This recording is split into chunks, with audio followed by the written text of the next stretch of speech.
पतंगबाजी का शौक भला किसे नहीं है। आसमान में उड़ती रंग बिरंगी पतंगों को उड़ाना, पेच फंसाना और उसके कट जाने के बाद उसे लूटने का तो मजा ही कुछ और है।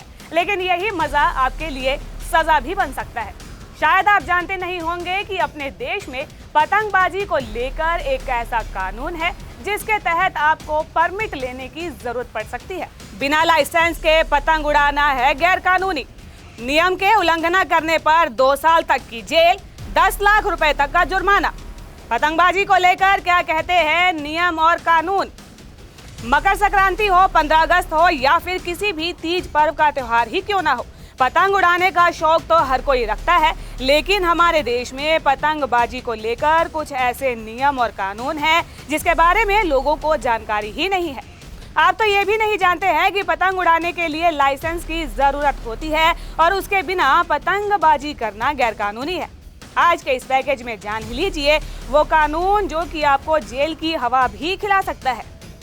पतंग उड़ाने के लिए परमिट की जरूरत होती है और आपको जानकर ये हैरानी होगी कि पतंग उड़ाने के लिए भी यहाँ पर परमिट की जरूरत है और कम से कम कानून तो यही कहता है। Indian aircraft act 1934। भारत में पतंग उड़ाना गैर कानूनी है। आप तभी पतंग उड़ा सकते हैं जब इसके लिए आपने लाइसेंस हासिल किया हो।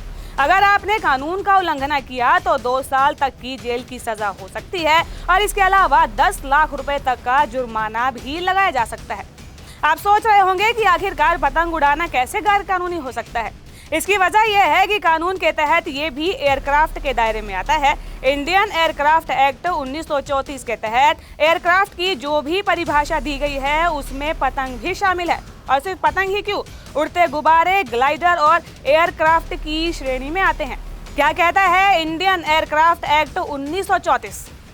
आप जान ही लीजिए कानून का वो प्रावधान जिसके तहत पतंगबाजी पर जेल भी हो सकती है। इंडियन एयरक्राफ्ट 1934 की धारा 11 ये कहती है कि जो भी जानबूझकर किसी एयरक्राफ्ट को इस तरीके से उड़ाएगा जिसे किसी भी व्यक्ति को या जमीनी, पानी या हवा में किसी भी संपत्ति को नुकसान पहुंचता है तो उसे 2 साल तक की जेल या 10 लाख रुपए तक का जुर्माना या फिर दोनों ही हो सकती है। साल 2008 में इस कानून में बदलाव किया गया था और इसमें सजा व जुर्माना दोनों को बढ़ाया गया था और उससे पहले 6 महीने तक की जेल और 10,000 रुपए की जुर्माने की सजा थी। लाइसेंस लिए बिना पतंग उड़ाना आपको भारी पड़ सकता है। खतरनाक ढंग से पतंगबाजी पर सजा का कानून तो बहुत पुराना है, अंग्रेजों के जमाने का, लेकिन ज्यादातर लोग उसके बारे में जानते नहीं है। यही वजह है कि बिना लाइसेंस के लिए पतंगे उड़ाई जाती है और वैसे लाइसेंस कहां से लेना है इसे लेकर भी कुछ खास स्पष्ट नहीं है। इसके लिए लाइसेंस सिविल एविएशन अथॉरिटी से लेना पड़ता है।